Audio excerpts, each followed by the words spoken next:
안녕하십니까. 문장대 유학여행TV 서병진입니다. 오늘은 보이스피싱이 과연 정부에서 못 막을까, 여기에 대해서 한번 고찰 한번 해보겠습니다. 제가 2023년도 2월 19일 날 썼던 글인데, 바보니? 정부에서 하는 짓거리 보면 뭐 하는겨? 노숙인 사장, 배우엔 조폭, 거래규모 13조, 대포통장 조직 검거, 유령법인 명의 대포통장 1048개 유통, 통장 한 개당 월 평균 170만원 대여료, 200억대 범죄 수익 챙겨, 노숙인을 바지 사장으로 내세워 만든 대포통장 1000여 개를 국내외 범죄 조직에 빌려준 일당이 경찰에 붙잡혔다. 이들이 제공한 대포통장을 통한 거래 규모는 약 12조 8천억 원에 달했다. 이거거든요. 이거 국민일보에서 나온 겁니다. 참, 이거 보면 정부에서 이거 지금 핵심이 뻔한데 왜 이거를 못 막는지 저는 이해를 못 하겠습니다. 유령법인 명의 대포통장 1048개 유통, 통장 한 개당 월 평균 170만원 대여료가 나왔답니다. 200억 원대 범죄 수익 챙기고, 보피가 대포통장으로 약 12조 8천억 원에 달하는 거래가 이루어졌다고 하는데, 이거를 못 잡는다는 것은 참 이해가 되지 않습니다. 보핑 사업하면 한 달에 약 10억 원은 넘게 번답니다. 저기 잡힌 조폭들은 얼마나 살 것 같아요? 한 1, 2년 살면 끝나죠. 뭐 돈이 있으니까. 초범이다, 뭐 해서 풀려날 거고, 범죄 수익을 몰수해야 되는데 이것저것 빼돌려 놓았을 테니 1, 2년 빵에 가서 살고 나서 평생 먹고 살 수 있으니, 그래서 한탕주의 하는 겁니다. 그럼 도대체 정부나 국회의원들, 경찰, 검찰 뭐합니까? 참 답답합니다. 범죄자의 온상은 노숙자, 딱 두 가지입니다. 노숙자, 그리고 그저 주 핵심은 노숙자죠. 그 노숙자를 통해서 만들 수 있는 게 대포통장, 대포폰, 딱 두 가지입니다. 요것만 있으면 범죄를 일으키기는 가장 완벽한 구조가 됩니다. 꼬리자르기를 할 수 있으니까. 내가 사기를 치거나 어떤 범죄를 저지를 때 내 통장이랑 내 핸드폰 번호가 노출되면 내 정보가 다 나오니까 금방 잡히잖아요. 근데 노숙자들한테 살살 꼬셔가지고 한 50만원 주고 통장 만들고 신분증 해서 대포폰 만들면 그거 가지고 그냥 엄청나게 사기치고 범죄 저지른 다음에 결국 잡으면 노숙자니까, 어차피 그 사람들 인생 포기한 사람들이니까, 그 사람들은 50만원에 자기 모든 걸 다 넘기는 겁니다. 그러면 결국은 누가 저질렀는지 잡지를 못하는 겁니다. 그럼 뻔하죠. 노숙자들만 전면 조사를 하면 됩니다. 노숙자를 전면 조사해라. 각 지자체별로 민간에서 무료 급식하는 곳과 연계해서 노숙자를 전면 조사, 데이터를 구축합니다. 그 다음에 은행과 연계해서 통장 전면 조사. 노숙자인데 통장에 돈이 많으면 이거 뭐 100% 이거는 범죄와 연루된 거죠. 그럼 지급정지 시키고, 노숙자 통장에 돈이 많이 쌓여 있으면 계좌 추적, 사기 관련 정보 입수, 뭐 다 나온 거 아니에요? 그 3사 이동통신사 연계해서 핸드폰 개설 확인하고 핸드폰 정지시키고, 그럼 대포폰 싹 다 정리가 될 거 아닙니까? 이거 얼마나 간단해. 또 여기서 또 인권, 또 뭐 헌법, 뭐 겁나 따지겠죠. 그놈의 인권은 어떻게 범죄자나 이런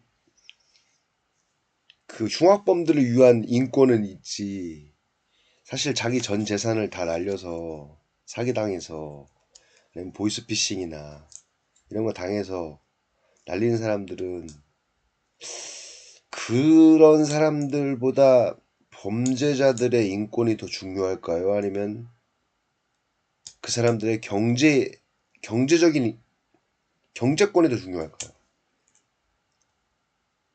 참 이게 이렇게 보면 우리나라 법이 너무 범죄자를 위하는 거 아닌가 하는 생각이 듭니다. 대포통장과 대포폰이 범죄의 최전선입니다. 근본부터 차단해야 됩니다. 근데 또 모르죠. 권력자나 재벌 중에 또 뭐 대포폰이나 대포통장 가지고 있을 놈이 분명히 있을 거니까. 예전에 금융실명제 하기 전에는 뭐 가명이나 뭐 이런 걸로 해서 엄청나게 비자금 아무튼 만들었겠죠. 참 법은 참 이상합니다. 개인정보보호법이라는 법과 개인의 전 재산과 목숨이 걸려있는 상황과 어느 것이 더 우선시 되어야 하는가, 이거는 참 화두입니다. 이런 방법을 몰라서 안 하는 건지, 아니면 각 부처 간 협조하려면 하세월이라서 그런지, 아니면 정치하는 사람들이 뭔가 걸리는 게 있는 건지 참 답답합니다. 아니면 이 방법을 모르는 건지. 제가 이제 군생활 11사단에서 했었는데, 그때 곰팽이라는 소대의 병사가 있었어요. 그 병사는 침상 다닐 때 청테이프로 표시된 곳만 이동해야 됩니다. 왜냐면, 그래서 이유를 물어봤어요. 야, 왜 이거 청테이프 왜 붙였냐 침상에 했더니 발냄새가 너무 나서 그곳만 다니라고 했답니다.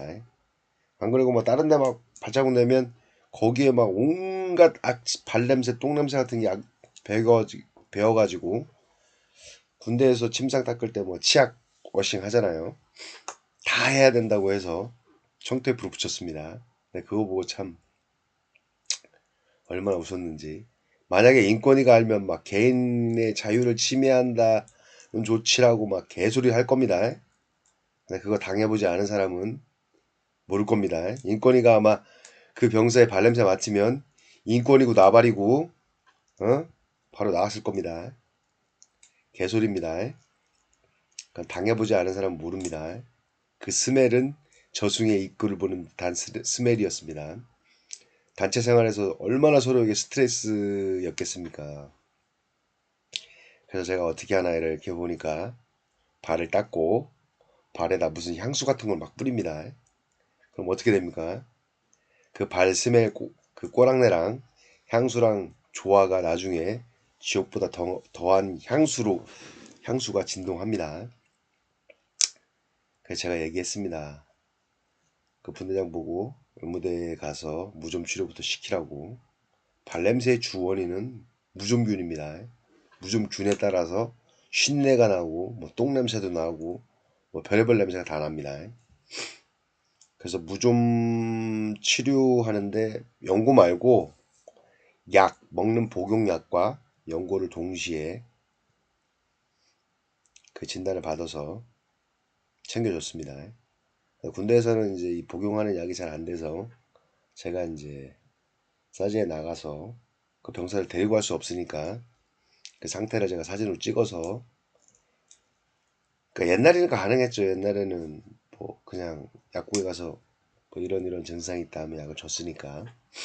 지금 같아서는 이제 병원에 가서 뭐 진단받고 진단서가 있어야지만이, 처방전이 있어야지만이 약이 나오지만 그때만 해도 그랬습니다.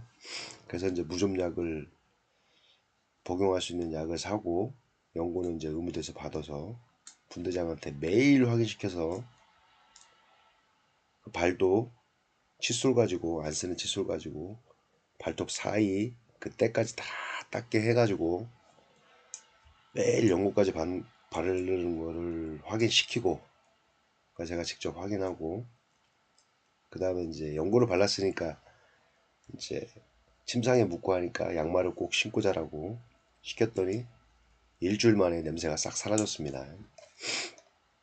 그래서 무좀만 치료 잘해도 발냄새가 아무리 발에 땀이 많이 나도 땀 냄새가 조금 나지 이렇게 막 썩은 내 막 이런 건 나지 않습니다. 제가 이 얘기를 왜 하냐면, 이 얘기를 하면 또 어떤 사람들은 쟤는 무슨 쓸데없는 얘기에 뭐 삼천포로 빠지네 이렇게 생각할지 모르는데, 이게 바로 핵심이라는 겁니다. 핵심을 알아야지 거기에 맞는 처방을 할 수 있는 겁니다. 지금 발냄새의 주원인은 무좀균인데 무좀만 치료하면 끝나는데, 엉뚱한 것만 계속 치료하고 있으면 결국은 역효과만 난다는 겁니다. 핵심 알아야 돼요, 핵심. 여기서 발냄새 난다고 막 별의별 방법 다 쓰지만 결론은 뭡니까? 무좀균입니다. 그 무좀균만 치료하면은 발냄새가 사라지는데 그 핵심을 모르는 겁니다. 그럼 보이스피싱 여기서 범죄자들, 여기서 핵심은 뭡니까? 노숙자입니다. 노숙자. 이 숙자. 노숙자를 전면 조사를 해야 됩니다. 그 노숙자를 통해서 나올 수 있는 게 딱 두 가지. 대포통장, 대포폰. 딱 답 나오는 거 아닙니까? 그 명의 빌려서 무슨 뭐 바지 사장 하겠죠. 세 가지. 신분증 해가지고. 이런 거를 왜 핵심을 모르고 자꾸 엉뚱한 저거만 하는지 저는 도무지 이해를 못 하겠는 거예요. 간단한 방법을. 그래서 마지막으로 하고 싶은 말은 핵심을 찾아라. 그리고 실행하라. 일선 경찰들이 얼마나 고생하겠습니까?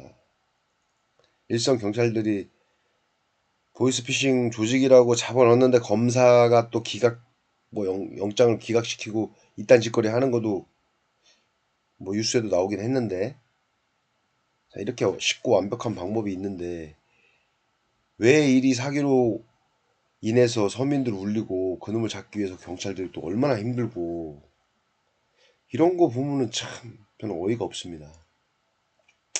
아무튼 완벽하게 잡을 수 있는 방법이 있는데 핵심을 찾아서, 지금 보이스피싱이 일주일에 한 10억씩 법니다. 이제 막아야 되지 않습니까, 이제?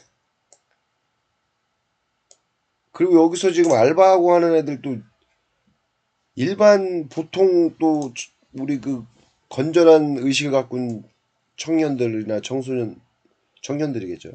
청년들이나 젊은이들 또 많이 가서 또 거기서 콜센터 직원에서 일하고 같이 일하다 보니까 또 거기에 빠져가지고, 그리고 아예 또 이렇게 막 감옥처럼 뭐 철조망 돼 있고 막 해서 못 도망가게 중국에서 그렇게 한다는데, 이게 하는 거 보면 참 어이가 없습니다. 다음에는 보핑 사업에 대해서 한번 보이스피싱 사업을 줄여서 보핑 사업이라고 하는데 거기에 대해서 한번 알아보겠습니다. 좀 핵심을 좀 알아서 좀 그렇게 좀 처리해서 보이스피싱 이런 좀 피해자가 없기를 좀 바랍니다. 자, 감사합니다.